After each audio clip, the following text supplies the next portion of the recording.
नमस्कार दोस्तों, मैं नीरज जोशी स्वागत करता हूं आपका हमारे स्टॉक मार्केट इन्वेस्टिंग कोर्स के नेक्स्ट लेक्चर में।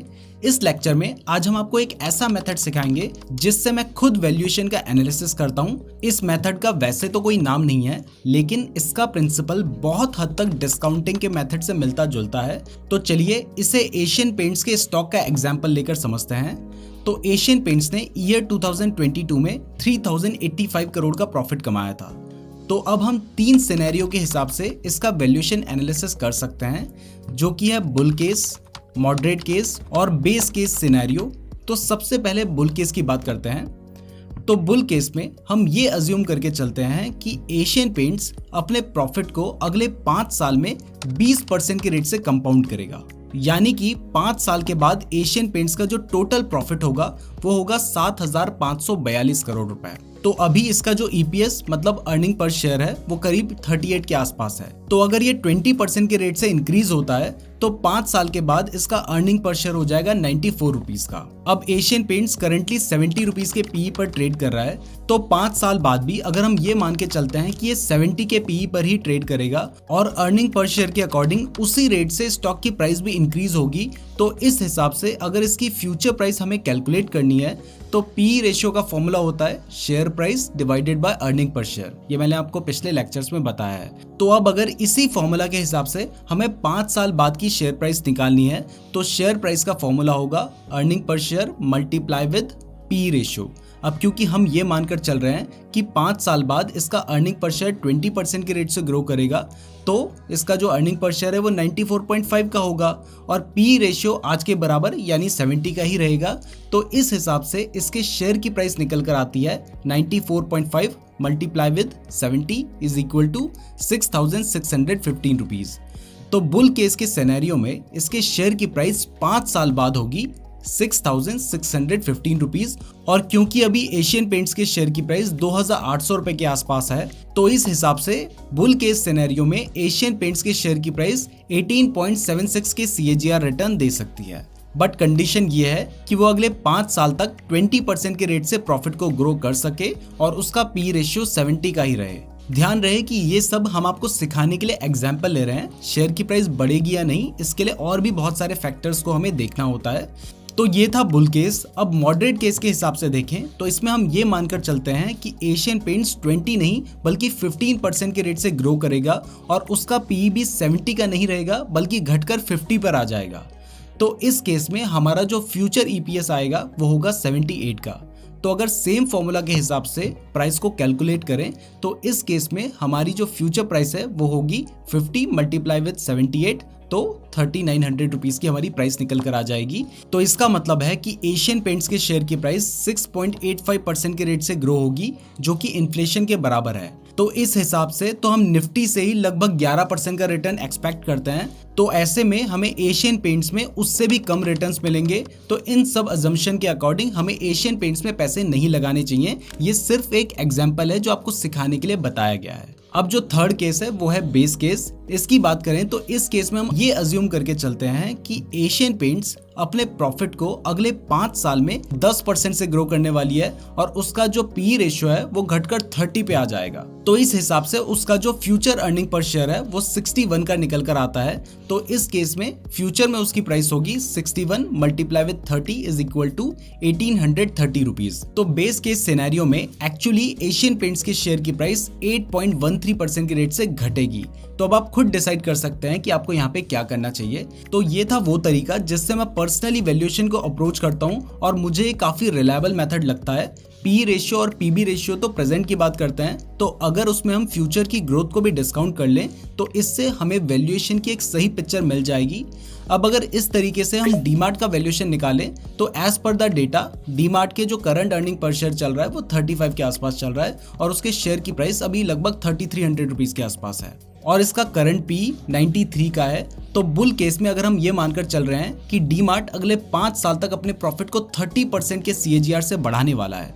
ये कंपनी रिटेल सेक्टर से बिलोंग करती है और इस सेक्टर में काफी ग्रोथ एक्सपेक्टेड है, तो इसलिए हम 30% का ग्रोथ नंबर लेकर चल रहे हैं। तो इस हिसाब से 5 साल बाद डीमार्ट का जो अर्निंग पर शेयर होगा वो होगा 130 का। और अगर हम ये मानते हैं कि 5 साल बाद भी उसका पीई 70 पर ही रहेगा, तो इस हिसाब से डीमार्ट की जो फ्यूचर प्राइस होगी वो होगी 70 multiply with 130 is equal to 9,100 rupees.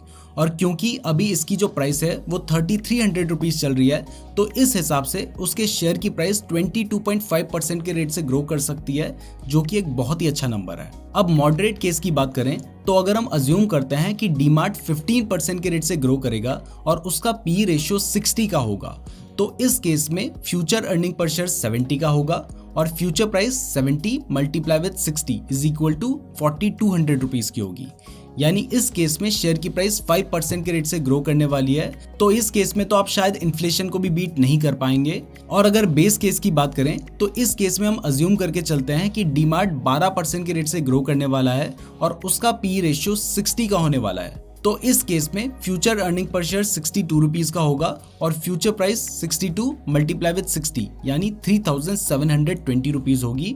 अब क्योंकि अभी उसके शेयर की प्राइस 3,300 रुपीज चल रही है, तो इस हिसाब से हमें सिर्फ 2.42% के ही रिटर्न मिल रहे हैं, जो कि काफी कम है। तो ये एक अच्छा तरीका है, बट इसमें अगर आपकी ग्रोथ एक्सपेक्टेशन सही होगी तभी आप सही वैल्यूएशन पता कर पाएंगे। तो अगर आप किसी कंपनी का वैल्यूएशन निकालना चाहते हैं और पता करना चाहते हैं कि 5 साल बाद उसके शेयर की प्राइस क्या होगी, तो ये एक अच्छा तरीका है। बट इसमें अगर आपकी ग्रोथ एक्सपेक्टेशन सही होगी तभी आप सही वैल्यूएशन पता कर पाएंगे। तो आज के लिए बस इतना ही। अब मिलते हैं नेक्स्ट लेक्चर में। नमस्कार दोस्तों, मैं नीरज जोशी स्वागत करता हूं आपका हमारे स्टॉक मार्केट इन्वेस्टिंग कोर्स के नेक्स्ट लेक्चर में। इस लेक्चर में हम आपको कंपनीज को क्वालिटेटिव बेसिस पर एनालाइज करना सिखाएंगे। क्वालिटेटिव के नाम से ही आपको समझ आ रहा होगा कि अब हम आपको बिजनेस की क्वालिटीज को एनालाइज करना सिखाएंगे, जिन्हें नंबर्स के थ्रू एनालाइज नहीं किया जा सकता।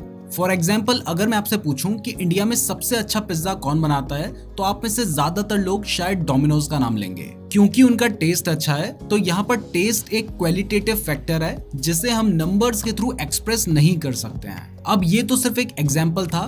बिजनेस के केसेस में हर बिजनेस के अलग अलग क्वालिटेटिव फैक्टर्स हो सकते हैं, जिन्हें पता करने का सबसे आसान तरीका है कंपनी की एनुअल रिपोर्ट पढ़ना। एनुअल रिपोर्ट पढ़कर ही आप कंपनी के बिजनेस मॉडल को समझ सकते हैं, जिस बिजनेस में कंपनी काम कर रही है उसके बारे में और ज्यादा जान सकते हैं। तो इस लेक्चर में हम आपको एक कंपनी जुबिलेंट फूडवर्क्स का एग्जांपल लेकर एनुअल रिपोर्ट पढ़ना सिखाएंगे। तो चलिए इस लेक्चर की शुरुआत करते हैं। तो किसी भी कंपनी की एनुअल रिपोर्ट पढ़ने के लिए सबसे पहले आपको स्क्रीनर की वेबसाइट में जाना होगा और वहां पर जाकर उस कंपनी का नाम सर्च करना होगा। जैसे ही आप कंपनी का नाम सर्च कर लेंगे, उसके बाद ऊपर ही आपको एक डॉक्यूमेंट्स का सेक्शन नजर आ रहा है, आपने इस पर क्लिक करना है। जैसे ही आप इस पर क्लिक करेंगे तो यहीं पर आपको दिखाई दे रहा है एनुअल रिपोर्ट्स। इसमें जो सबसे लेटेस्ट एनुअल रिपोर्ट होगी वो आपको यहाँ पर मिल जाएगी, तो आपने इस पर क्लिक करना है। जैसे ही आप इस पर क्लिक करेंगे तो आपके सामने एनुअल रिपोर्ट निकल कर आ जाएगी। इसके अलावा जिस भी कंपनी की एनुअल रिपोर्ट आप पढ़ना चाहते हैं, आप डायरेक्टली उसकी वेबसाइट में जाकर भी वहां पर इन्वेस्टर्स रिलेशन का एक ऑप्शन होता है। हर लिस्टेड कंपनी की वेबसाइट में इन्वेस्टर्स रिलेशन नाम का एक ऑप्शन जरूर होता है, जहां पर इन्वेस्टर्स के लिए इंपॉर्टेंट इन्फॉर्मेशन अवेलेबल होती है और यहीं पर आपको एनुअल रिपोर्ट्स भी मिल जाएगी। तो आप देख सकते हैं कि इन्वेस्टर्स रिलेशन पे क्लिक करने के बाद हमें यहाँ पर एनुअल रिपोर्ट का ऑप्शन आ रहा है। अब जैसे ही आप एनुअल रिपोर्ट्स पे जाएंगे तो यहाँ पर भी आपको एनुअल रिपोर्ट डाउनलोड करने का ऑप्शन मिल जाएगा। आप देख सकते हैं ये आपको यहाँ से भी एनुअल रिपोर्ट मिल जाएगी और वही सेम एनुअल रिपोर्ट आपको यहाँ पे दिखाई दे रही है। इसके अलावा अगर आप चाहें तो आप NSE BSE की वेबसाइट में जाकर भी वहां से भी कंपनी की एनुअल रिपोर्ट डाउनलोड कर सकते हैं। अब ये जो रिपोर्ट है ये जनरली 200 से 300 पेजेस की होती है और अगर इस पर्टिकुलर रिपोर्ट की बात करें तो ये 125 पेजेस की है। अब इतनी बड़ी रिपोर्ट आपको पढ़ने की जरूरत नहीं है। अगर आप पढ़ लेंगे तो अच्छी बात है, लेकिन सब कुछ आपको पढ़ने की जरूरत नहीं होती है। इसको कैसे पढ़ना है चलिए अब वो जानते हैं। तो इस रिपोर्ट को ओपन करते ही सबसे पहली चीज जो हमें दिखाई दे रही है वो है इस रिपोर्ट का ईयर, जो कि 2021-22 है। और इसके बाद जैसे ही आप थोड़ा नीचे स्वाइप करेंगे तो यहाँ पर आपको दिखाई दे रहे हैं वो सभी ब्रांड्स जो ये कंपनी ओन एंड ऑपरेट करती है। तो Jubilant 3 American brands Domino's, Dunkin और पॉपाइज को इंडिया में ऑपरेट करती है। डोमिनोज जैसे कि हमें पता है कि एक पिज्जा ब्रांड है, तो ये वैसे तो अमेरिका का ब्रांड है, लेकिन जुबिलेंट के पास इसे इंडिया, श्रीलंका और बांग्लादेश में ऑपरेट करने के एक्सक्लूसिव राइट्स है। इसके अलावा डंकिन एक कॉफी ब्रांड है और पॉपाइज में KFC की तरह ही चिकन फ्राई बेचा जाता है। इसके अलावा इनके पास 3 इन हाउस ब्रांड भी हैं जिनको ये खुद ओन करते हैं। इसमें पहला है हॉन्ग्स किचन, दूसरा है एकदम और तीसरा है शेफ बॉस। हॉन्ग्स किचन एक चाइनीज QSR है, एकदम एक बिरयानी ब्रांड है और जो शेफ बॉस है ये एक FMCG प्रोडक्ट है। इसके बारे में आप चाहें तो गूगल में भी पढ़ सकते हैं। इसके अलावा आगे भी एनुअल रिपोर्ट में इनकी डिटेल्स दी गई होती हैं। इसके बाद अगर रिपोर्ट में आगे चले तो यहाँ पर कंपनीज ने अपने हिस्टोरिक मोमेंट्स और अचीवमेंट्स को शोकेस किया है। आप देख सकते हैं कि 1996 में इन्होंने फर्स्ट डोमिनोज इंडिया स्टोर खोला था। 2001 में पहला QSR ब्रांड बना था जिसने इंडिया में 100 आउटलेट्स को रीच किया था और इसके आगे भी इनके जो हिस्टोरिक इवेंट्स हैं वो सभी आपको दिखाई दे रहे हैं। इसके बाद रिपोर्ट्स में आगे चलें तो यहाँ पर कंटेंट दिए हैं कि कौन से पेज में क्या क्या इन्फॉर्मेशन मिलेगी। जैसे अगर आप की फिगर्स देखना चाहते हैं तो वो पेज नंबर 10 पे है, तो हम यहाँ से डायरेक्टली पेज नंबर 10 पर चलते हैं। तो ये हमारा पेज नंबर 3 है, ये 4 और 5 है और ये आ गया है हमारा पेज नंबर 10। यहाँ पर हमें कंपनी के की परफॉर्मेंस मैट्रिक्स समराइज फॉर्म में देखने को मिल रहे हैं। जैसे आप देख सकते हैं कि कंपनी का जो ग्रॉस मार्जिन है वो तो थोड़ा घटा है, लेकिन एबिडा मार्जिन बढ़ा है, पैट मार्जिन भी बढ़ा है, ROC भी बढ़ा है और ROE भी बढ़ा है। इसके अलावा यहाँ पर कुछ और भी इंफॉर्मेशन देखने को मिल रही है जो कि हमें स्क्रीनर की वेबसाइट पे या हर वेबसाइट पे देखने को नहीं मिलती है। जैसे कि आपको पता है कि डोमिनोज का ऐप भी है, तो उनके ऐप के डाउनलोड्स बढ़कर 30 मिलियन हो चुके हैं, जो कि इससे पहले वाले फाइनेंशियल ईयर में 24 मिलियन थे। इसके अलावा ओवरऑल ऑनलाइन सेल्स में जो मोबाइल ऐप का कंट्रीब्यूशन है वो 97.4% रहा है इस फाइनेंशियल ईयर में। इसके बाद अगर हम नेक्स्ट पेज में देखें तो यहाँ पर कंपनी की परफॉर्मेंस का एक छोटा सा हाईलाइट दिया हुआ है। यहाँ पर आपको एक इंटरेस्टिंग चार्ट CSR स्पेंड का देखने को मिल रहा है। कंपनीज एक्ट 2013 के अकॉर्डिंग कंपनीज को अपने लास्ट 3 इयर्स के प्रॉफिट आफ्टर टैक्स यानी पैट का एटलीस्ट 2% सोशल सर्विसेज के लिए स्पेंड करना पड़ता है, जिसको कॉर्पोरेट सोशल रिस्पॉन्सिबिलिटी यानी CSR कहा जाता है। इसके अलावा कंपनी ने अपने डिलीवरी फ्लीट में इलेक्ट्रिक व्हीकल्स का भी डेटा दिया है जो कि बढ़कर 3822 हो चुका है।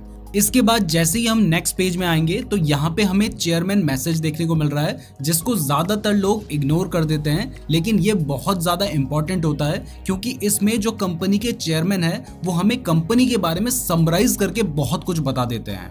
तो यहाँ से आपको कंपनी की परफॉर्मेंस, उनके फ्यूचर ग्रोथ प्रोस्पेक्ट्स और कंपनी अभी क्या क्या चैलेंजेस फेस कर रही है उसके बारे में भी पता चल सकता है।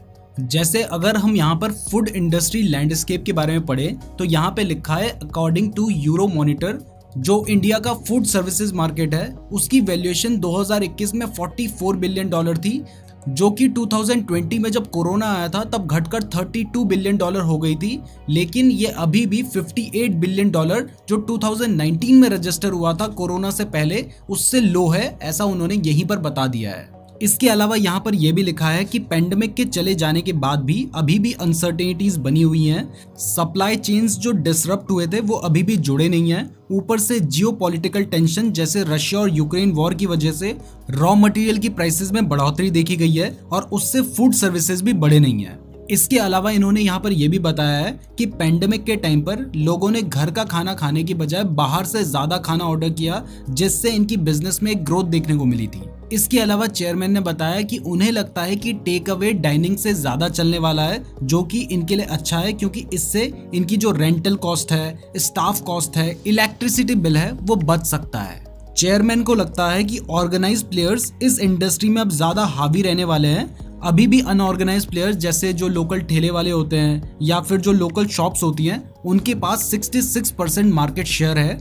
उसमें एक शिफ्ट देखा जा रहा है, मतलब ज्यादातर लोग अब इनके ब्रांड्स की तरफ अट्रैक्ट हो रहे हैं। इसके साथ ही चेयरमैन ने अपनी फाइनेंशियल परफॉर्मेंस को भी समराइज किया है, जो कि आप चाहें तो यहाँ पर पढ़ सकते हैं। अदरवाइज हमने आपको प्रॉफिट एंड लॉस स्टेटमेंट और बैलेंस शीट पढ़ना सिखाया ही है। इसके बाद अगर हम नेक्स्ट पेज में आ जाएं तो यहाँ पर ये बताते हैं कि इस साल इन्होंने 1500 स्टोर्स को ओपन करने का माइलस्टोन क्रॉस कर दिया है। फाइनेंशियल ईयर 2022 में इन्होंने 230 नए स्टोर्स ओपन किए हैं और ये 48 नई सिटीज में भी एंटर कर चुके हैं। इसके साथ ही इन्होंने यहाँ पर अपनी 5 पिलर स्ट्रेटजी बताई है, जिससे ये अपने बिजनेस को एक्सपेंड करने जा रहे हैं। तो आप देख सकते हैं कि पहली स्ट्रेटजी ये है, सेकंड ये है, थर्ड ये है, उसके बाद फोर्थ स्ट्रेटजी ये है और यहाँ पर इनकी 5th स्ट्रेटजी है। जब आप कंपनी को एनालाइज कर रहे होंगे तो आप ये सब कुछ भी पढ़ सकते हैं। इसके बाद नेक्स्ट पेज में हमें बोर्ड ऑफ डायरेक्टर्स के नाम और उनकी फोटोग्राफ दिखाई जा रही है। फिर नेक्स्ट पेज में हम जैसे ही आते हैं तो यहाँ पर हमें एक बहुत ही इंपॉर्टेंट सेक्शन देखने को मिलता है जो कि है मैनेजमेंट डिस्कशन एंड एनालिसिस। यहाँ पर जो मैनेजमेंट है वो जिस जिस कंट्री में बिजनेस कर रहे हैं उन्होंने वहाँ की इकोनॉमिक कंडीशंस के बारे में थोड़ी सी हिंट दी है। इसके बाद नेक्स्ट पेज में एक बहुत ही अच्छा ग्राफ बना हुआ है जहाँ पर इन्होंने इंडियन फूड सर्विसेज मार्केट को एक्सप्लेन किया है। तो आप देख सकते हैं कि जो इंडियन फूड सर्विसेज मार्केट है वो 3,27,460 करोड़ का है, जिसमें से 1,10,909 करोड़ यानी जो 33.9% है वही ऑर्गेनाइज्ड है। बाकी जो बचा हुआ 66.1% है वो अनऑर्गेनाइज्ड है, जो कि 2,16,551 करोड़ का है। अनऑर्गेनाइज्ड में आपको पता है कि जो लोकल शॉप्स होती हैं उनकी बात की जा रही है, लेकिन जो ऑर्गेनाइज्ड बिजनेस है उसमें भी दो तरह के बिजनेस बताए गए हैं। एक है चेन्ड आउटलेट्स और दूसरे हैं स्टैंड अलोन आउटलेट्स। जब आप इन सब चीजों को पढ़ेंगे तो इससे आपकी जो बिजनेस के बारे में समझ है वो बहुत ज्यादा बढ़ जाएगी। इसके बाद नेक्स्ट चार्ट में जो फूड सर्विसेज मार्केट है उसे पिछले 10 साल की ग्रोथ से कंपेयर करके देखा गया है। फाइनेंशियल ईयर 2010 में ये 1844 बिलियन रुपीस था, जो कि फाइनेंशियल ईयर 20 में 9% के CAGR से ग्रो करके 4236 बिलियन रुपीस हो चुका है। अब ये चार्ट मान लो आपको ऐसे समझ नहीं आ रहा है तो यहाँ पर उसके बारे में मेंशन भी किया है, आप चाहें तो इसे पढ़ सकते हैं। इसके बाद जब हम नेक्स्ट पेज में आते हैं तो यहाँ पर इंडियन फूड सर्विस मार्केट के साइज को ग्लोबली कंपेयर किया गया है। लेफ्ट में फूड सर्विसेज पर कैपिटा है और नीचे GDP पर कैपिटा दिखाया गया है। यहाँ पर आप देखें तो इंडिया का जो साइज है वो $58 बिलियन का है, जबकि हमारा जो GDP पर कैपिटा है वो $2000 है। तो जैसे जैसे हमारी यूथ की जो इनकम है वो बढ़ती चली जाएगी, वैसे वैसे उनकी जो डिस्क्रिशनरी स्पेंडिंग है वो भी बढ़ेगी और इससे जो QSR जैसी इंडस्ट्रीज हैं उनको फायदा होगा। इसके बाद इंडस्ट्री में जो ग्रोथ ड्राइवर्स हैं उनके बारे में बताया गया है। यहाँ पर लिखा है कि जो नंबर ऑफ हाउस होल्ड्स हैं जिनकी एनुअल इनकम $5,000 से $10,000 के बीच है वो 12.5% के CAGR से ग्रो हुए हैं फाइनेंशियल ईयर 9 से फाइनेंशियल ईयर 20 के बीच में, और वो बढ़कर 132 मिलियन पहुंच चुके हैं। यहाँ पर आप देख सकते हैं कि 2009 में 36 था और बढ़कर अभी 2020 में 132 हो चुका है। इसके साथ ही ऐसे हाउस होल्ड्स जिनकी एनुअल इनकम $10,000 से $50,000 के बीच में है वो फाइनेंशियल ईयर 2009 से 2020 के बीच में 11 मिलियन से बढ़कर 95 मिलियन हो चुके हैं, और ये एक 21.7% की CAGR ग्रोथ है। इसके साथ ही इस चार्ट में आप देख सकते हैं कि इंडिया में अर्बनाइजेशन किस तरीके से बढ़ रहा है। इंडिया की जो अर्बन पॉपुलेशन है वो करंटली इंडिया की GDP में 63% कंट्रीब्यूट कर रहा है। तो जैसे जैसे अर्बन पॉपुलेशन बढ़ेगी वैसे वैसे इंडिया की GDP भी ग्रो होगी, और इनकी प्रोजेक्शंस के अकॉर्डिंग इंडिया की जो अर्बन पॉपुलेशन है वो 2020 के मुकाबले 2025 तक 37% ग्रो कर जाएगी, और फाइनेंशियल ईयर 30 तक ये इंडिया की GDP में 75% कंट्रीब्यूट करेगी। अब आप यहाँ पर सोच रहे होंगे कि इनकी एनुअल रिपोर्ट में तो अर्बनाइजेशन के बारे में और ना जाने क्या क्या इन्फॉर्मेशन दी गई है, जबकि मुझे तो जुबिलेंट फूडवर्क्स यानी जो कंपनी है उसके बारे में जानना है। तो देखो ये सारी चीजें जो कंपनी आपको बता रही है ना, ये कहीं ना कहीं कंपनी से लिंक्ड है, क्योंकि अर्बनाइजेशन से परचेजिंग पावर बढ़ती है जिससे इनका जो बिजनेस है वो ग्रो करेगा। मतलब जितना ज्यादा अर्बनाइजेशन होगा उतना ज्यादा लोगों के हाथ में पैसा आएगा और उतना ज्यादा ही उनकी परचेजिंग पावर बढ़ेगी, जिससे वो डोमिनोज और जो सिमिलर इनके ब्रांड्स हैं उनमें और ज्यादा खर्च कर पाएंगे।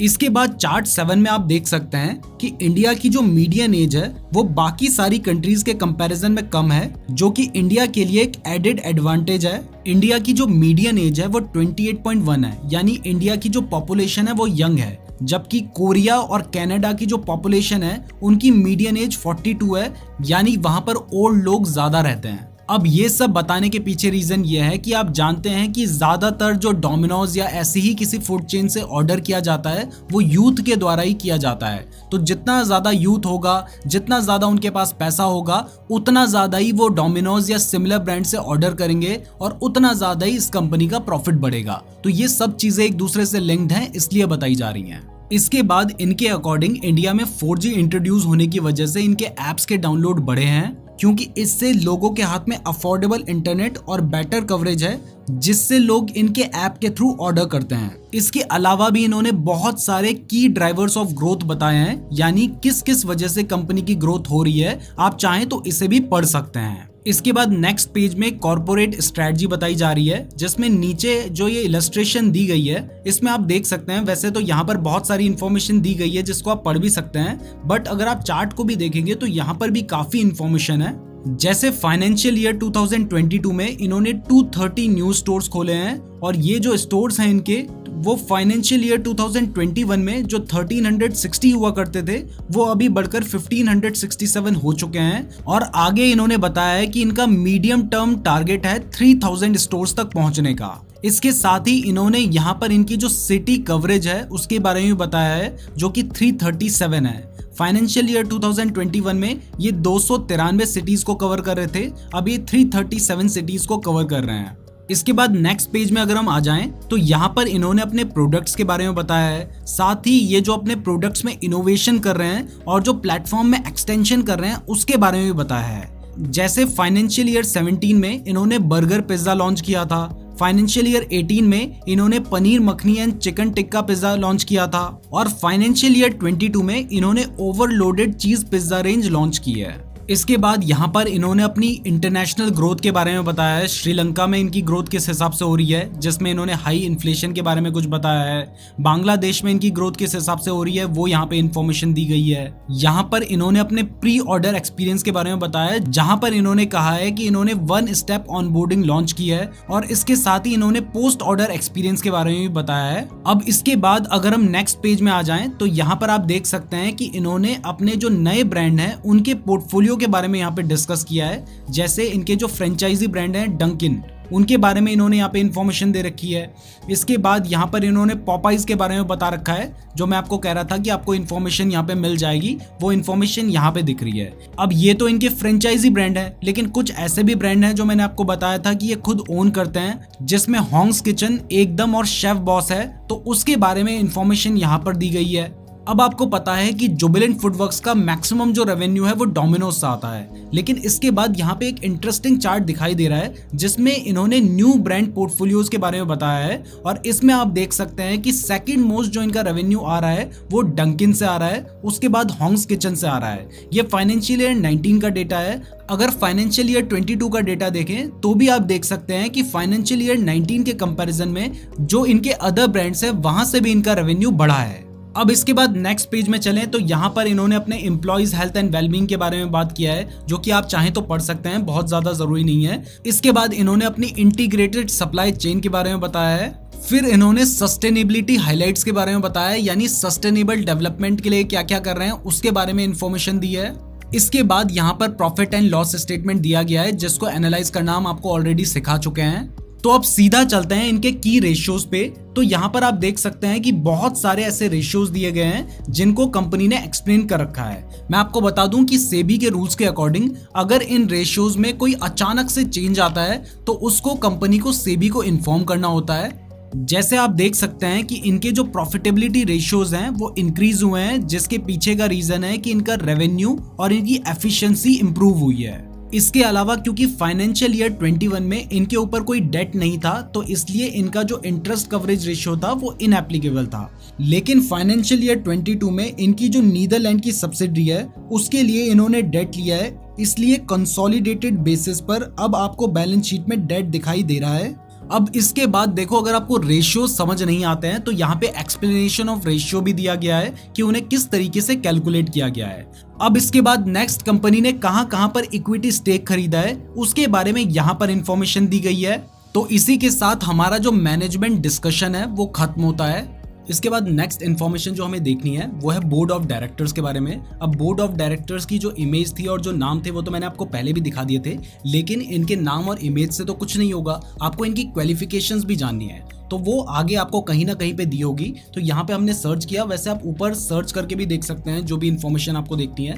तो हमने सर्च किया तो हमें दिखाई दिया कि इनकी जो इन्फॉर्मेशन है वो पेज नंबर 47 में दी गई है। तो आप देख सकते हैं जो भी हमारे बोर्ड ऑफ डायरेक्टर्स हैं, जैसे अगर इनके सीईओ की बात करें तो प्रतीक आर पोटा इनके सीईओ हैं, जिनकी क्वालिफिकेशन आपको यहाँ पे दिखाई दे रही है। वो IIM कैलकाटा से पढ़े हुए हैं, उन्हें 29 इयर्स का एक्सपीरियंस है और इससे पहले वो पेप्सिको में काम कर चुके हैं। तो इससे आपको उनके एक्सपीरियंस के बारे में पता चल रहा है। इसके बाद अगर रजनीत कोहली की बात करें, जो कि चीफ बिजनेस ऑफिसर हैं डोमिनोज के, वो इससे पहले कोका कोला में काम कर चुके हैं। तो इससे आपको इनकी जो मैनेजमेंट है उनके बारे में भी अच्छी खासी इन्फॉर्मेशन मिल रही है। इसके बाद नेक्स्ट इंपॉर्टेंट फैक्टर जो हमें एनुअल रिपोर्ट में देखना है वो है रिस्क मैनेजमेंट। देखो, हर कंपनी के बिजनेस मॉडल के अकॉर्डिंग कुछ उसमें रिस्क फैक्टर्स होते हैं। इन नोन रिस्क फैक्टर्स को अकाउंट में लेते हुए हम कंपनी का एनालिसिस करते हैं। तो इनके बिजनेस में क्या रिस्क हैं उसके बारे में इन्होंने यहाँ पे इंफॉर्मेशन दे रखी है। जैसे सबसे पहला रिस्क उन्होंने बताया है कि पेंडेमिक की वजह से उनका जो बिजनेस था वो डिसरप्ट हो गया था। अब इस रिस्क का मतलब क्या है वो भी सामने ही समझाया गया है कि उनका जो ओवरऑल बिजनेस का वॉल्यूम था वो ऑन डाइनिंग बिजनेस में रेस्ट्रिक्शंस की वजह से कम हो गया था। अब रिस्क तो हर बिजनेस में होते हैं, लेकिन उसको मिटिगेट करने के लिए वो क्या मेजर्स ले रहे हैं वो उन्होंने सामने ही बता रखे हैं। तो पहला इनिशिएटिव जुबिलेंट फूडवर्क्स ने लिया था। आपको याद भी होगा डोमिनोज में 0 कॉन्टैक्ट डिलीवरी चल रही थी, तो ये उनका एक इनिशिएटिव था ताकि कस्टमर्स उनकी तरफ अट्रैक्ट हों। इसके अलावा उन्होंने क्या क्या मेजर्स लिए थे वो भी आपको यहाँ पे दिखाई दे रहे हैं। जैसे नेक्स्ट रिस्क क्या था, डिसरप्शन इन सप्लाई चेन, उसका मीनिंग क्या है और उसको मिटिगेट करने के लिए क्या मेजर लिए गए हैं, वो सब इंफॉर्मेशन यहाँ पर आपको मिल जाती है। तो रिस्क मैनेजमेंट पढ़ना भी बहुत ज्यादा जरूरी है। इसके बाद नेक्स्ट इंपॉर्टेंट फैक्टर जो हमें देखना है वो है बिजनेस रिस्पॉन्सिबिलिटी रिपोर्ट। यहाँ कंपनी अपने बारे में सारी इंफॉर्मेशन देती है, इनकी जितनी भी सब्सिडरी हैं, उनके जो ज्योग्राफिकल लोकेशन ऑफ बिजनेस है, इन सब के बारे में इंफॉर्मेशन यहाँ पर मिलती है। यहाँ पर आप देख सकते हैं कि कंपनी की वेबसाइट, ईमेल एड्रेस और बिजनेस एरियाज के बारे में भी इंफॉर्मेशन दी गई है। इसके बाद अगर हम नेक्स्ट पेज में देखें तो यहाँ पे एक क्वेश्चन है कि does the company have any subsidiary companies. तो इन्होंने बताया है कि इनकी 3 सब्सिडरी कंपनीज हैं। इसमें से एक श्रीलंका में है, दूसरी बांग्लादेश में है और तीसरी नीदरलैंड में है। इसके साथ ही आप ये भी देख सकते हैं कि कंपनी ने पिछले 5 साल में कितने केसेस फाइल किए हैं, ये आप सर्च करके भी देख सकते हैं। तो यहाँ पे आपको दिखाई दे रहा है कि इसने 114 केसेस पिछले 5 साल में फाइल किए हैं, जो कि अनफेयर ट्रेड प्रैक्टिसेस की वजह से है। इसके बाद नेक्स्ट इंपॉर्टेंट फैक्टर जो आपको देखना है वो है कॉर्पोरेट गवर्नेंस रिपोर्ट। ये कहाँ पर मिलेगा वो आप चाहें तो कंटेंट में जाके देख सकते हैं या फिर आप सर्च करके भी देख सकते हैं। जैसे अगर हम कंटेंट में जाके देखें कि कॉर्पोरेट गवर्नेंस रिपोर्ट हमको कहाँ पे मिलेगी, तो आपको दिखाई दे रहा है पेज नंबर 66 में हमें ये इन्फॉर्मेशन मिल जाएगी। तो हम डायरेक्टली यहाँ से पेज नंबर 66 पे चलते हैं। तो ये आ गए हैं हम पेज नंबर 66 पे। यहाँ पे आपको दिखाई दे रहा है कॉर्पोरेट गवर्नेंस रिपोर्ट। इस रिपोर्ट में आपको दिखाई देगा कि कंपनी की जो AGM हुई थी यानी एनुअल जनरल मीटिंग, उसमें सभी डायरेक्टर्स प्रेजेंट थे या फिर नहीं, वो इन्फॉर्मेशन आपको यहाँ पर मिलेगी। इसके अलावा आपको यहाँ पे ये भी पता चलेगा कि ये जो डायरेक्टर्स हैं क्या ये किसी दूसरी कंपनी के बोर्ड में भी डायरेक्टर्स हैं या फिर नहीं। इसके साथ ही जो अटेंडेंस शीट है वो भी आपको इसी सेक्शन में देखने को मिलेगी। जैसे आप देख सकते हैं कि जो सभी इंडिपेंडेंट डायरेक्टर्स हैं वो ऑलमोस्ट सभी मीटिंग्स में प्रेजेंट थे, एक्सेप्ट शामिद भारतीय जो कि नॉन एग्जीक्यूटिव डायरेक्टर हैं, वो एक मीटिंग में प्रेजेंट नहीं थे। इसके अलावा कंपनी की क्रेडिट रेटिंग भी इंपॉर्टेंट होती है, तो वो भी आप सर्च करके देख सकते हैं। यहाँ पे आपको दिखाई दे रहा है कि कंपनी की जो क्रेडिट रेटिंग है वो क्रिसिल ने A1 पॉजिटिव दी है और इंडिया रेटिंग्स एंड रिसर्च ने AA पॉजिटिव दी है। यहाँ पर आपको बता दूं कि अगर रेटिंग रीअफर्म्ड होती है या अपग्रेड होती है तो ये कंपनी के लिए एक पॉजिटिव साइन होता है। इसके बाद नेक्स्ट इंपॉर्टेंट फैक्टर है शेयर होल्डिंग पैटर्न। वैसे तो आपको पता है कि ये डेटा आपको स्क्रीनर की वेबसाइट में या किसी भी वेबसाइट में मिल जाता है, लेकिन यहाँ पर ये जो डेटा मिलता है उसमें आपको एग्जैक्ट नंबर ऑफ शेयर्स पता चल जाते हैं कि प्रमोटर एंड प्रमोटर ग्रुप के पास कितने एग्जैक्ट नंबर ऑफ शेयर्स हैं। इसके बाद नेक्स्ट इंपॉर्टेंट इन्फॉर्मेशन जो आपको देखनी है वो है इंडिपेंडेंट ऑडिटर रिपोर्ट। अब ये कंटेंट में हमें नजर नहीं आ रही थी तो हमने सर्च करके देखा है, तो हमें सर्च करके मिल गई है इंडिपेंडेंट ऑडिटर्स रिपोर्ट। वैसे ये जो इंडिपेंडेंट ऑडिटर रिपोर्ट है ये हमें फाइनेंशियल स्टेटमेंट में देखने को मिलती है, तो आप फाइनेंशियल स्टेटमेंट वाले सेक्शन में भी इसको ढूंढ सकते हैं। अब ये जो इंडिपेंडेंट ऑडिटर रिपोर्ट है ना, ये एनुअल रिपोर्ट की 2-3 सबसे इंपॉर्टेंट चीजों में से एक है। यहाँ पर ऑडिटर्स को ये कंफर्म करना बहुत ज्यादा जरूरी है कि कंपनी ने जो भी फाइनेंशियल स्टेटमेंट्स फाइल की गई है वो फिगर करेक्ट है या फिर नहीं, क्योंकि यहाँ पर जो इंडिपेंडेंट ऑडिटर्स हैं वो कंफर्म करते हैं कि कंपनी ने जो भी फाइनेंशियल स्टेटमेंट फाइल किए हैं वो करेक्ट हैं, जितने भी एसेट्स कंपनी ने डिक्लेयर किए हैं वो रियलिटी में एग्जिस्ट करते हैं, और इसके साथ ही जो भी फिगर्स एंड नंबर्स हैं वो करेक्ट हैं। अब देखते हैं कि जुबिलेंट के केस में ऑडिटर्स क्या कह रहे हैं। तो यहाँ ऑडिटर्स कह रहे हैं कि कंपनी के जो फाइनेंशियल स्टेटमेंट्स हैं ये एक ट्रू और फेयर व्यू दे रहे हैं कंपनी के बारे में, जो कि हमारे लिए ग्रीन साइन है। उन्होंने ये कहने के पीछे का अपना बेसिस फॉर ओपिनियन भी दिया है, जो कि आप चाहें तो पढ़ सकते हैं। यहाँ पर ऑडिटर्स ने एक और इम्पोर्टेंट इन्फॉर्मेशन दी है कि कंपनी श्रीलंका में अपनी सब्सिडरी के थ्रू 11,153 लाख की एसेट होल्ड करती है, जिसकी वैल्यू को उन्होंने 2,793 लाख घटा दिया है। इसके अलावा नेक्स्ट पेज में इन्होंने एक और चीज रिवील की है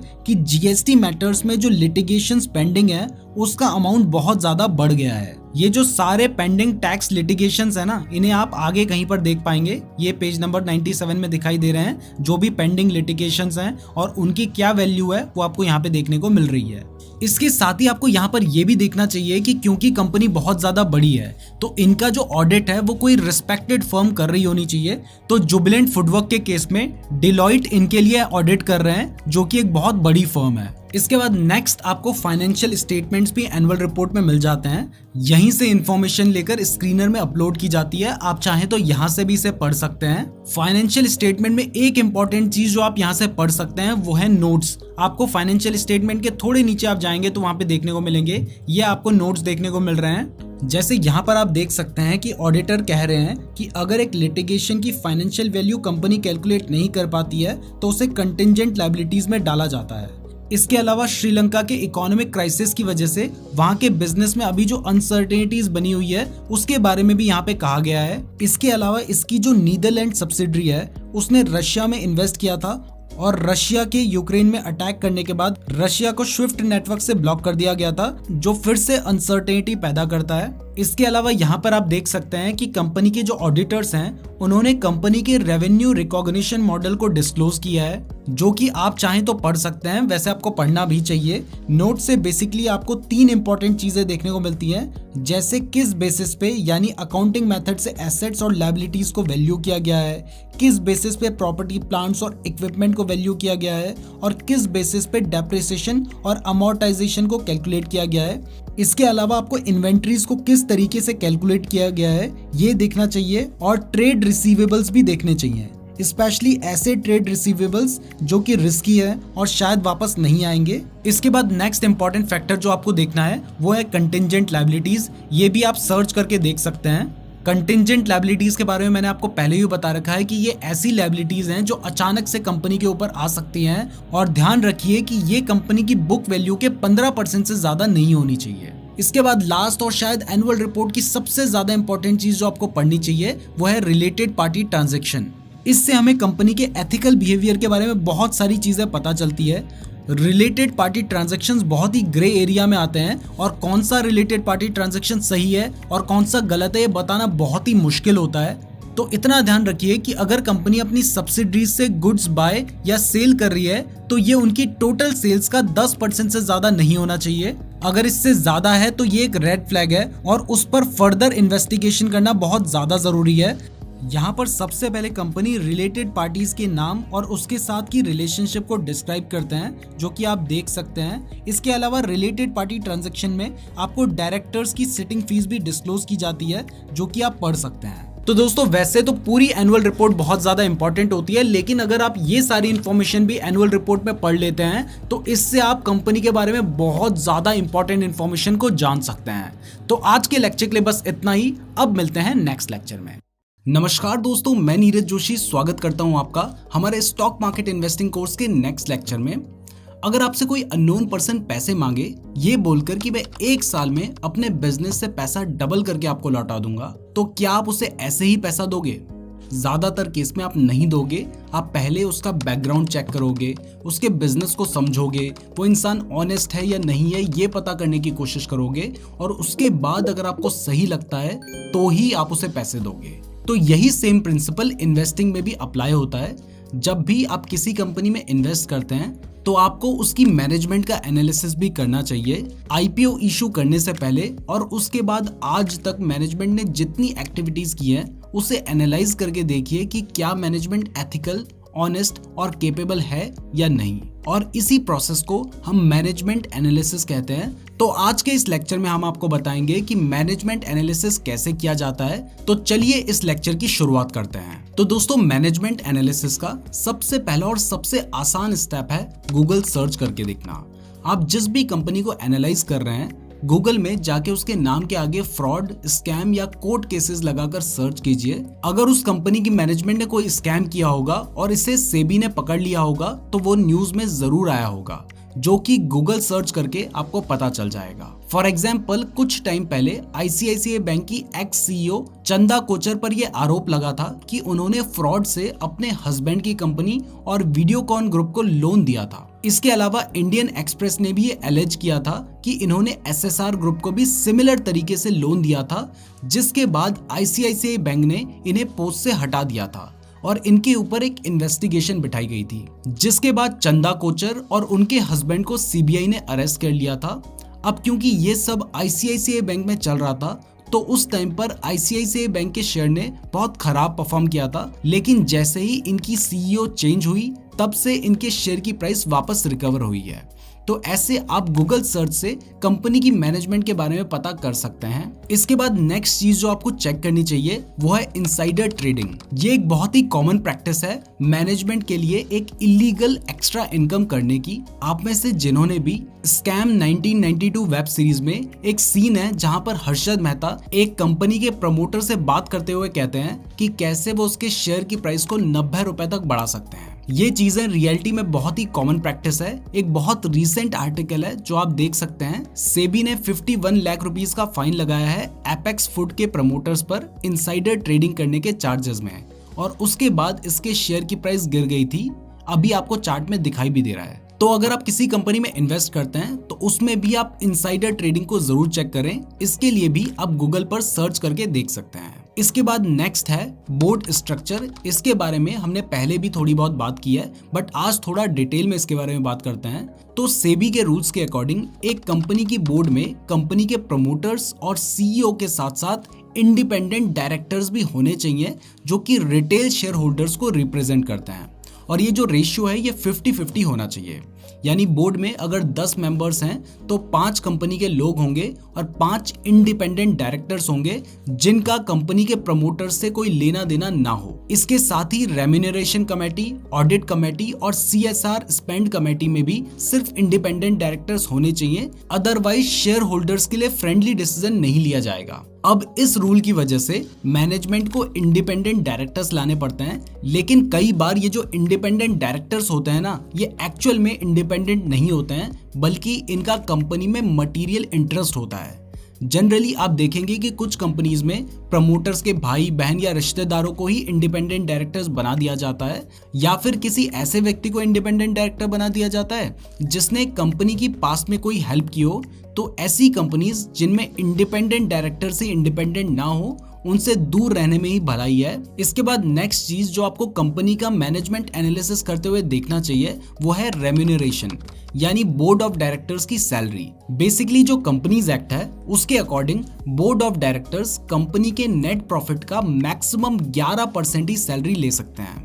वैसे इंडस्ट्री स्टैंडर्ड्स के अकॉर्डिंग तो अच्छी कंपनीज की मैनेजमेंट नेट प्रॉफिट का मैक्सिमम 5% ही सैलरी लेती है, मतलब पूरा बोर्ड मैक्सिमम 5% सैलरी ही ड्रॉ करता है। तो अगर कोई बोर्ड इससे ज्यादा सैलरी ड्रॉ कर रहा है तो ये अच्छा साइन नहीं है। इवन पास्ट में तो कुछ ऐसी कंपनीज भी रही हैं जिन्होंने 11% के रूल को भी वायलेट किया है। इसके अलावा कुछ कंपनीज की मैनेजमेंट तो ऐसी भी होती है कि भले ही कंपनीज का प्रॉफिट या सेल्स गिर रही हो, लेकिन वो अपनी सैलरी को बढ़ा रहे होते हैं। तो कंपनी के ग्रो करने के लिए उसके मैनेजर्स की सैलरी हमेशा कंपनी की परफॉर्मेंस से जुड़ी रहनी चाहिए। अगर ऐसा नहीं है तो ये एक अच्छी मैनेजमेंट का साइन नहीं है। इसके बाद नेक्स्ट चीज जो आपको मैनेजमेंट एनालिसिस करते हुए देखनी चाहिए वो है वारंट्स।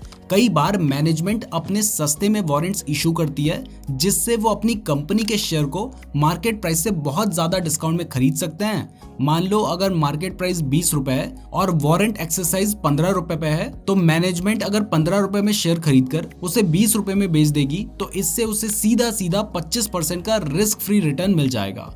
तो अगर कोई कंपनी ऐसा कर रही है तो उससे भी दूर रहें। इसके बाद नेक्स्ट चीज जो आपको चेक करनी चाहिए वो है कैपिटल एलोकेशन। क्या आपको पता है कि जो बर्जर पेंट्स है वो एक टाइम पर विजय माल्या ओन करते थे, बट उस टाइम पर वो कोई पॉपुलर कंपनी नहीं थी। लेकिन बाद में जब ये कंपनी ढिंगराज के पास आई तो उन्होंने इसे इंडिया की सेकंड बिगेस्ट पेंट कंपनी बना दिया और ये सब उन्होंने सही कैपिटल एलोकेशन से किया। तो कंपनी सही तरीके से कैपिटल एलोकेशन कर रही है या फिर नहीं, इसके लिए आप मैनेजमेंट की बिजनेस एबिलिटी चेक कर सकते हो, और इसके बारे में पता करने के लिए आप प्रॉफिटेबिलिटी रेशियो जैसे कि रिटर्न ऑन इक्विटी और रिटर्न ऑन कैपिटल एम्प्लॉयड को भी चेक कर सकते हैं। अगर ये कंसिस्टेंटली बढ़ रहे हैं तो ये एक अच्छे कैपिटल एलोकेशन का साइन है। इसके बाद आपको ये भी जरूर चेक करना चाहिए कि मैनेजमेंट का पूरा फोकस बिजनेस में ना होकर कहीं शेयर की प्राइस बढ़ाने में ही तो नहीं रहता है। मतलब क्या मैनेजमेंट शेयर की प्राइस बढ़ाने के लिए अलग अलग तरीके तो नहीं अपना रही है। जैसे कई कंपनीज के प्रमोटर्स न्यूज चैनल पर आकर अपनी कंपनी की तारीफ करते हैं या पेड आर्टिकल पब्लिश करवाते हैं। तो अगर कंपनी कुछ भी ऐसा करती है जिससे डायरेक्टली या इनडायरेक्टली उसके शेयर की प्राइस बढ़े,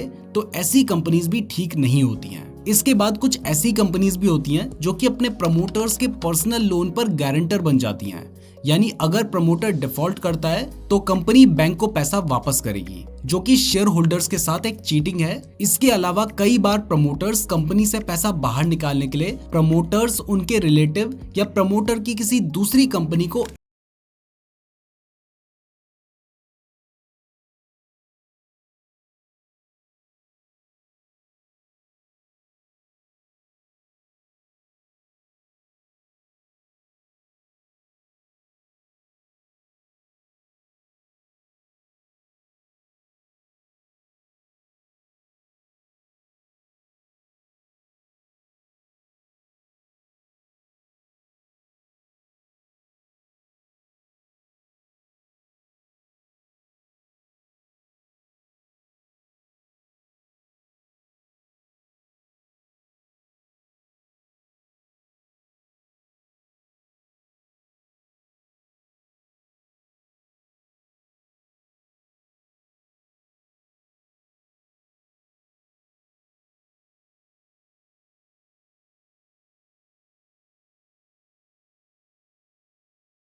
नमस्कार दोस्तों, मैं नीरज जोशी स्वागत करता हूं आपका हमारे स्टॉक मार्केट इन्वेस्टिंग कोर्स के नेक्स्ट लेक्चर में। इस लेक्चर में हम आपको कंपनी का फॉरेंसिक एनालिसिस करना सिखाएंगे।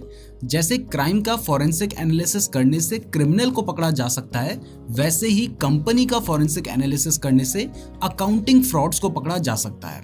आपको पता ही है कि जो भी अर्निंग्स, बैलेंस शीट और एनुअल रिपोर्ट का डेटा हम देखते हैं वो हमें कंपनी के थ्रू ही प्रोवाइड किया जाता है। तो ऐसे में हमारे लिए ये कंफर्म करना बहुत ज्यादा जरूरी है कि कंपनी हमें कहीं गलत डेटा तो नहीं दे रही है। और ये पता करने के लिए हमें ये पता होना चाहिए कि कंपनी अपनी अर्निंग्स, सीएफओ यानी कैश फ्लो फ्रॉम ऑपरेशंस और बैलेंस शीट को कैसे मैनिपुलेट कर सकती है। तो चलिए इस लेक्चर की शुरुआत करते हैं अर्निंग मैनिपुलेशन से।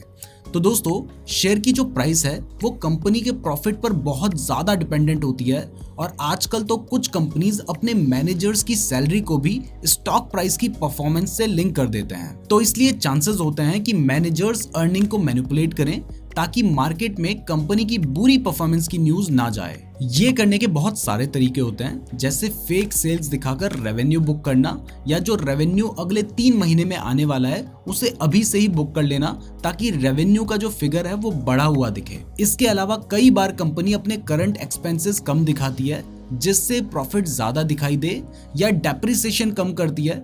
इसके अलावा बहुत सारे तरीके होते हैं अर्निंग मैनिपुलेशन करने के। तो अगर कंपनी अर्निंग्स मैनिपुलेट कर रही है तो ये आप उसके कैश फ्लो स्टेटमेंट से पता कर सकते हैं। इसके लिए आपको पहले उस कंपनी के पिछले 5 साल का सीएफओ यानी cash flow from operations add करना होगा, और इसके साथ ही पिछले 5 साल के पैट यानी प्रॉफिट आफ्टर टैक्स, जिसे हम नेट प्रॉफिट भी कहते हैं, उसको भी ऐड करना होगा।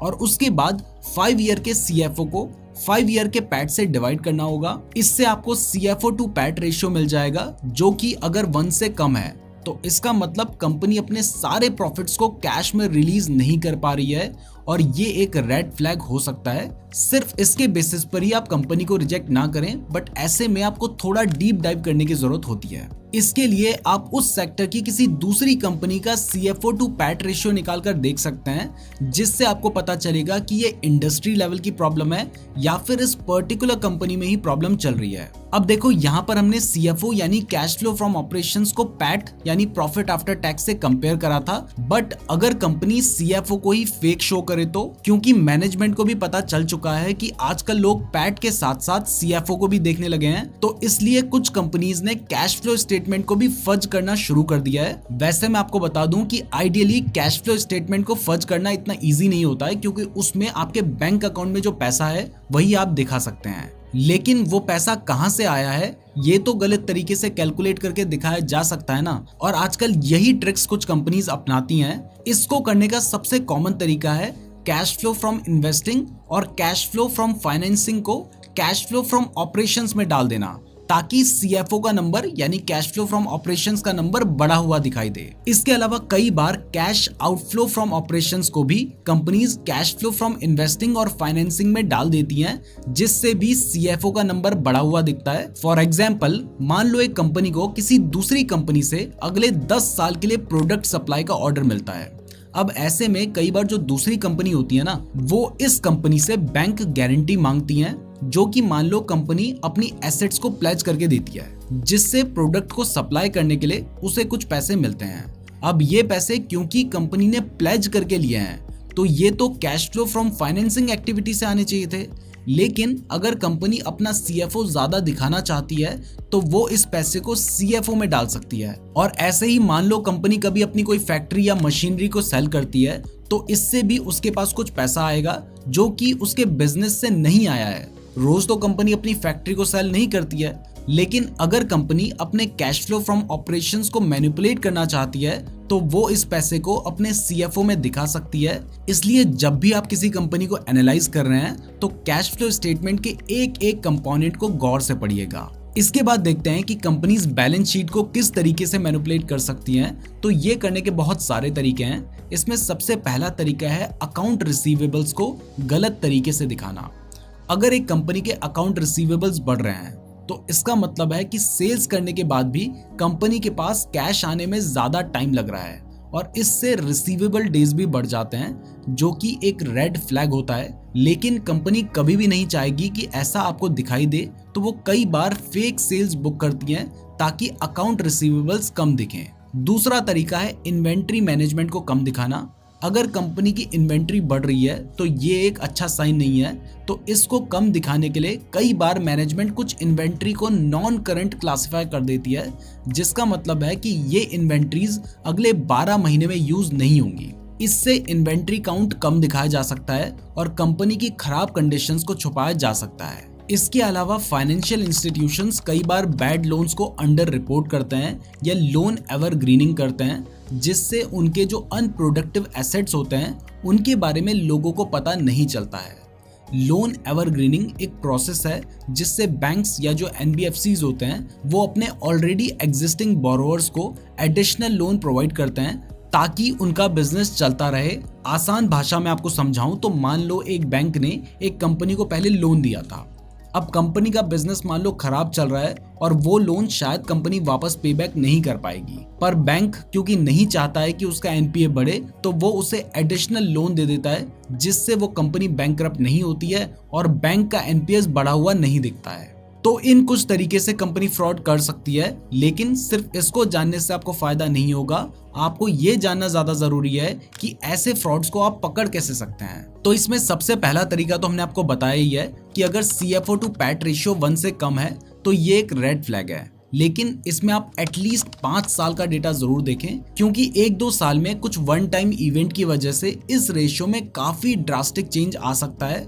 फॉर एग्जाम्पल, अगर 1 साल कंपनी ने अपनी बहुत सारी एसेट सेल कर दी तो इससे पैट बढ़ा हुआ दिखेगा, जिससे CFO टू पैट रेशियो बहुत ही कम दिखाई दे सकता है। या अगर कोरोना जैसा कोई पेंडेमिक आ जाता है तो इस केस में जो प्रॉफिट आफ्टर टैक्स है वो बहुत ज्यादा गिर जाएगा, लेकिन CFO टू पैट रेशियो आपको बढ़ा हुआ दिखेगा। इसलिए हमेशा 5 साल का क्यूमुलेटिव फिगर देखें। इसके बाद नेक्स्ट, अगर कंपनी इन्फ्लेटेड सेल्स दिखाकर रेवेन्यू बुक कर रही है तो इससे उसके जो अकाउंट रिसीवेबल्स हैं या फिर जो ट्रेड रिसीवेबल्स हैं ये बढ़ने लगेंगे।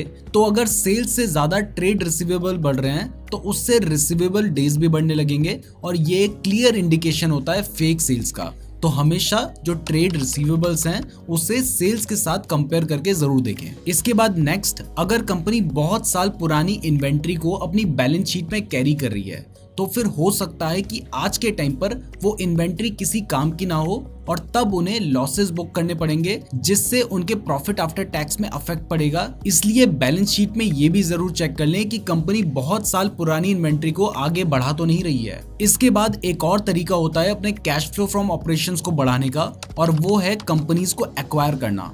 जब भी कोई कंपनी किसी दूसरी कंपनी को एक्वायर करती है तो वो उस एक्वायर्ड कंपनी के कैश इनफ्लोज को अपने कैश फ्लो स्टेटमेंट में डाल देती है, जो कि आपको कंसोलिडेटेड लेवल पर दिखाया जाता है। लेकिन इसमें कैश आउटफ्लोज को कभी भी कंसीडर नहीं किया जाता है, जिससे कैश फ्लो फ्रॉम ऑपरेशंस लोगों को बढ़ा हुआ दिखाई दे। इसलिए जो कंपनी दूसरी कंपनीज को बहुत जल्दी एक्वायर कर रही है, आपको उन पर भी डीपर एनालिसिस करना चाहिए। इसके बाद नेक्स्ट है कि अगर कोई कंपनी खराब इकोनॉमिक एनवायरनमेंट में भी अच्छा बिजनेस कर रही है तो देखो वैसे तो ये एक बहुत अच्छा साइन है, लेकिन इसको भी आपको अच्छे से एनालाइज करने की जरूरत है, क्योंकि हो सकता है कि कंपनी आपको फेक डेटा शो कर रही हो। और लास्ट है अकाउंटिंग स्टैंडर्ड्स में चेंज करना।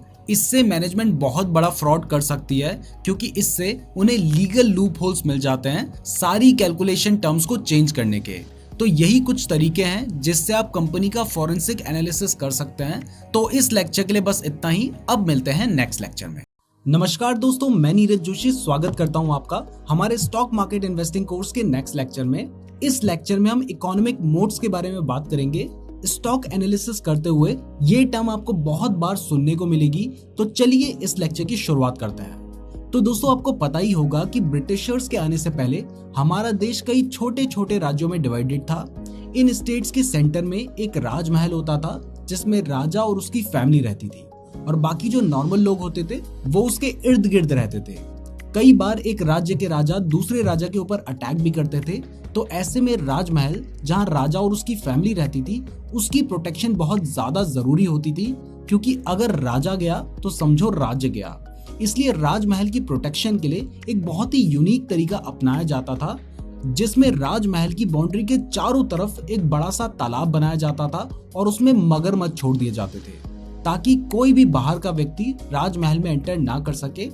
आज भी अगर आप पुराने महलों को देखेंगे तो ज्यादातर महलों के चारों तरफ आपको एक तालाब जरूर देखने को मिलेगा। तो ये जो महल की प्रोटेक्शन का तालाब वाला सिक्योरिटी सिस्टम था ना, इसी को मोट कहा जाता है।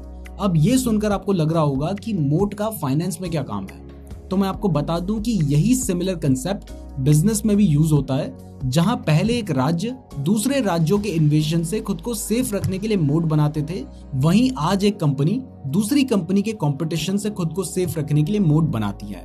जहां पहले ये मोट मगरमच्छ वाले तालाब की फॉर्म में होती थी, वहीं आज ये मोट कोई भी ऐसा फैक्टर हो सकता है जिससे एक कंपनी अपने कंपटीशन से सेफ रह सके। क्योंकि अगर आपकी कंपनी के पास कोई मोट नहीं होगी तो दूसरी कंपनीज या तो आपके कस्टमर्स को अपनी तरफ खींच लेंगी, जिससे आपका मार्केट शेयर कम होगा, या फिर आपको कंपटीशन के डर से अपने मार्जिन में कॉम्प्रोमाइज करना पड़ेगा, यानी सस्ते में माल बेचना पड़ेगा, जो कि एक बिजनेस के लिए अच्छा नहीं है। इवन वॉरेन बफे के अकॉर्डिंग अगर किसी कंपनी को सक्सेसफुल होना है और अपने शेयर होल्डर्स के लिए लॉन्ग टर्म वेल्थ क्रिएट करनी है तो उसके पास इकोनॉमिक मोट होना जरूरी है। तो अब आपको क्लियर हो गया है कि मोट क्या होती है। तो चलिए अब इकोनॉमिक मोट के बारे में थोड़ा डिटेल में जानते हैं। तो इकोनॉमिक मोट, जैसा कि हमने आपको बताया है कि वो फैक्टर्स होते हैं जो एक कंपनी को कंपटीशन से सेफ रखते हैं। अब हर बिजनेस के लिए मोट अलग अलग हो सकती है, तो इसका पता आप सिर्फ उसके बिजनेस मॉडल को एनालाइज करके ही निकाल सकते हैं। फॉर एग्जाम्पल, मुंबई में एक पाव भाजी की दुकान है, जिसके आसपास और भी बहुत सारी सिमिलर दुकानें हैं, लेकिन फिर भी सबसे ज्यादा सेल इस दुकान की ही होती है। जिसका रीजन अगर आप डीपली एनालाइज करेंगे तो आपको दिखाई देगा कि ये अपना जो रॉ मटेरियल है वो अपने गांव के खेत से लाते हैं, जिससे इन्हें रॉ मटेरियल सस्ता मिलता है और उसका टेस्ट भी सबसे अच्छा होता है, जिससे कम प्राइस में कस्टमर्स को अच्छी क्वालिटी दे पाते हैं। तो इस केस में लो कॉस्ट रॉ मटेरियल और क्वालिटी इसके बिजनेस के लिए एक मोट है। अब ये तो सिर्फ एक एग्जाम्पल था। अगर टेक्निकली देखें तो ये जो इकोनॉमिक मोट है ये मेनली 5 टाइप्स की होती है। इसमें सबसे पहली और सबसे कॉमन मोट है ब्रांड मोट। अगर मैं आपसे नूडल्स पूछूं तो आपके मन में मैगी का नाम आएगा। ज्यादातर लोग कभी फोटो कॉपी नहीं कहते हैं, वो जेरोक्स कहते हैं। जेरोक्स कंपनी का नाम है। ऐसे ही अगर पेन किलर की बात करें तो आपके मन में क्रोसिन का नाम आता है। तो इसे ही ब्रांड मोट कहा जाता है, जहां कंपनी अपने कंज्यूमर के मन में प्रोडक्ट के नाम को ब्रांड के नाम से कंप्लीटली रिप्लेस कर देती है। इससे कॉम्पिटिटर के लिए मार्केट में एंट्री लेना मुश्किल हो जाता है। ब्रांड मोट जनरली कंज्यूमर सेगमेंट में ही स्टैब्लिश की जाती है, क्योंकि यहाँ पर कस्टमर्स लॉयल्टी बनाना आसान होता है। इसलिए ज्यादातर ब्रांड मोट्स आपको कंज्यूमर सेगमेंट में ही देखने को मिलेगी। इसलिए कहा जाता है कि ब्रांड बिल्डिंग बहुत ज्यादा जरूरी है, ताकि प्रोडक्ट्स कमोडिटीज से प्रीमियम बन सकें, और इसलिए ही कंपनी करोड़ों रुपए खर्च करके एडवर्टाइजिंग करती है। तो अगर किसी कंपनी के पास ब्रांड मोट है तो ऐसी कंपनी इन्वेस्टिंग के लिए अच्छी होती है। इसके बाद सेकंड टाइप की मोट है पेटेंट और कॉपीराइट की। अगर किसी कंपनी के पास कोई इंटेलेक्चुअल प्रॉपर्टी राइट आ जाता है तो वो उसके लिए एक मोट बन जाता है। जब फार्मा कंपनीज किसी ड्रग को इनोवेट करती है ना, तो वो सबसे पहले उसका पेटेंट फाइल करती हैं, जिसकी ड्यूरेशन ऑलमोस्ट 15 से 20 साल की होती है। और ये पेटेंट मिलने के बाद कोई भी दूसरी कंपनी उस सेम या सिमिलर ड्रग को मैन्युफैक्चर नहीं कर सकती। तो ये पेटेंट कंपनी के लिए एक मोट होता है, और इससे कोई दूसरी कंपनी जिस कंपनी के पास पेटेंट है उससे compete नहीं कर सकती है। इसके अलावा म्यूजिक लाइसेंसिंग कंपनीज म्यूजिक के कॉपीराइट खरीद के रखती है, जिससे उनके पास उस म्यूजिक का एक्सक्लूसिव राइट आ जाता है, और फिर वो उस कॉपीराइट से पैसे कमाती है। तो ऐसे कॉपीराइट और पेटेंट भी एक टाइप के मोट हैं, जो कंपटीशन से कंपनी को सेफ रखते हैं। इसके बाद थर्ड टाइप की मोट है रेगुलेटरी लाइसेंस। गवर्नमेंट के रेगुलेशन की वजह से कुछ कंपनीज के पास एक रेगुलेटरी मोट आ जाती है। फॉर एग्जाम्पल, लिबरलाइजेशन से पहले हिंदुस्तान मोटर्स के पास कार मैन्युफैक्चरिंग करने का एक्सक्लूसिव लाइसेंस था। मतलब सिर्फ हिंदुस्तान मोटर्स ही कार्स मैन्युफैक्चर कर सकती थी। हिंदुस्तान मोटर्स वही कंपनी है जो अम्बेसडर कार बनाती थी। तो ये एक्सक्लूसिव लाइसेंस उनके लिए एक मोट था, जिससे दूसरी कंपनीज उनके बिजनेस में एंटर नहीं कर सकती थी। लेकिन जब लिबरलाइजेशन हुआ उसके बाद से मोट खत्म हो गई और बाकी कंपनीज भी कार्स मैन्युफैक्चर करने लग गई, जिससे हिंदुस्तान मोटर्स का मार्केट शेयर कम हो गया और आज मार्केट में अम्बेसडर कार दिखती भी नहीं है। ऐसे ही अगर प्रेजेंट की बात करें तो आज के टाइम पर CDSL एक ऐसी कंपनी है जो ये मोट एंजॉय करती है, क्योंकि सिर्फ 2 ही कंपनी डिपॉजिटरी सर्विसेज प्रोवाइड कर सकती हैं। एक है CDSL और दूसरी है NSDL। इसमें से सिर्फ CDSL ही स्टॉक मार्केट में लिस्टेड है, और इन दोनों कंपनीज के अलावा कोई भी कंपनी डिपॉजिटरी सर्विसेज प्रोवाइड नहीं कर सकती है। और इन केस अगर फ्यूचर में सेबी किसी दूसरी कंपनी को डिपॉजिटरी सर्विसेज प्रोवाइड करने का लाइसेंस देता भी है, तो भी ब्रोकर्स किसी दूसरे पर शिफ्ट करेंगे, इसके बहुत कम ही चांसेस हैं। ऐसे ही एक और लिस्टेड केमिकल कंपनी पोषक इस तरीके की रेगुलेटरी लाइसेंस मोड एंजॉय करती है। सिर्फ पोषक और इसके अलावा एक और ऐसी कंपनी है जिसके पास इंडिया में एक्सक्लूसिव राइट्स हैं फॉस्जीन केमिकल को मैन्युफैक्चर करने के। फॉस्जीन एक बहुत ही हार्मफुल केमिकल है जो कि वर्ल्ड वॉर 2 के टाइम पर जर्मनी ने यूज किया था, लेकिन क्योंकि फॉस्जीन के बहुत सारे इंडस्ट्रियल यूजेज भी हैं, तो गवर्नमेंट ने सिर्फ 2 ही कंपनीज को इसका लाइसेंस दिया है, जिसमें पोषक one of the major player है। ऐसे ही नेस्ले कंपनी के पास भी कुछ इस तरीके की ही मोट है। दरअसल इंडिया में बेबी फूड को एक मेडिसिन की तरह कंसीडर किया जाता है और इसलिए आप इसकी मार्केटिंग नहीं कर सकते हैं, लेकिन ये रूल 1990s के आसपास ही लागू हुआ है, और क्योंकि नेस्ले उससे पहले ही इस सेगमेंट में ऑपरेट करती थी, इसलिए बेबी फूड सेगमेंट में नेस्ले का मार्केट शेयर 90% से भी ऊपर है। इसके बाद फोर्थ टाइप की मोट है नेटवर्क इफेक्ट। अगर आपको किसी को भी मैसेज करना है तो आप व्हाट्सएप का यूज करते हो। इसके अलावा फ्रेंड्स से कनेक्टेड रहने के लिए फेसबुक का यूज करते हो। इन्फ्लुएंसर्स और फ्रेंड्स की फोटोज देखने के लिए इंस्टाग्राम का यूज करते हो। अब ये चीजें भले ही आपको बड़ी ऑब्वियस लग रही होंगी, लेकिन ये मोड बिल्ड करने में कंपनीज को सालों लग जाते हैं, और इसी मोड को नेटवर्क इफेक्ट कहा जाता है। मैसेज करने के लिए व्हाट्सएप से बेटर फीचर वाले बहुत सारे प्लेटफॉर्म हैं, लेकिन फिर भी आप व्हाट्सएप इसलिए यूज करते हो क्योंकि आपके सभी फ्रेंड्स और रिलेटिव्स भी व्हाट्सएप ही यूज करते हैं।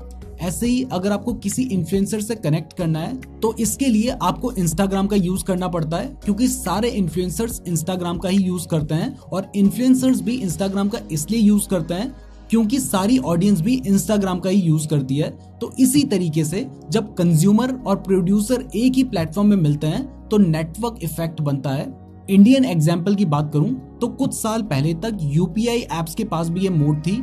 फोन पे से आप किसी दूसरे को तभी पैसे भेज सकते थे जब उसके पास भी फोन पे हो, और क्योंकि ज्यादातर लोग सबसे ज्यादा फोन पे ही यूज करते थे तो आपको भी फोन पे ही यूज करना पड़ता था, और इस वजह से फोन पे का यूपीआई इकोसिस्टम में सबसे ज्यादा मार्केट शेयर था। लेकिन एनपीसीआई ने ये मोड खत्म कर दी और अब आप किसी भी ऐप से किसी दूसरे ऐप पर पैसे भेज सकते हैं। इसके अलावा एक और एग्जांपल आपको दूं तो Naukri.com के पास आज भी नेटवर्क इफेक्ट मोड है, क्योंकि सबसे ज्यादा जॉब सीकर्स नौकरी पे हैं और सबसे ज्यादा हायरिंग मैनेजर्स भी नौकरी पे हैं, जिसकी वजह से जॉब सीकर्स को नौकरी पर जाना ही पड़ता है। तो ये होता है नेटवर्क इफेक्ट मोड। और इसके बाद फिफ्थ और लास्ट टाइप की मोड है स्विचिंग कॉस्ट मोड, यानी एक ऐसी मोड जिसमें क्लाइंट्स को आपकी कंपनी चेंज करने में कॉस्ट पे करनी पड़े।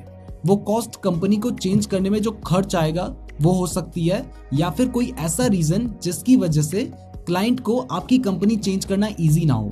फॉर एग्जाम्पल, कुछ कंपनीज अपने क्लाइंट्स को उनकी नीड्स के अकॉर्डिंग स्पेशलाइज्ड सर्विसेज देती हैं, जिसके कारण वो उन्हें बदल नहीं सकते हैं।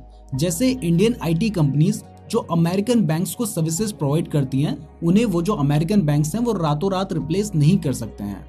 ऐसे ही कैम्स एक कंपनी है जो कि एएमसी यानी जो एसेट मैनेजमेंट कंपनीज होती हैं उनको सर्विसेज प्रोवाइड करती है, जिसके चलते कैम्स के पास उनका बहुत सारा डेटा आ जाता है, और इस डेटा की वजह से एएमसीज के लिए किसी दूसरी कंपनी के पास जाना इजी नहीं होता है।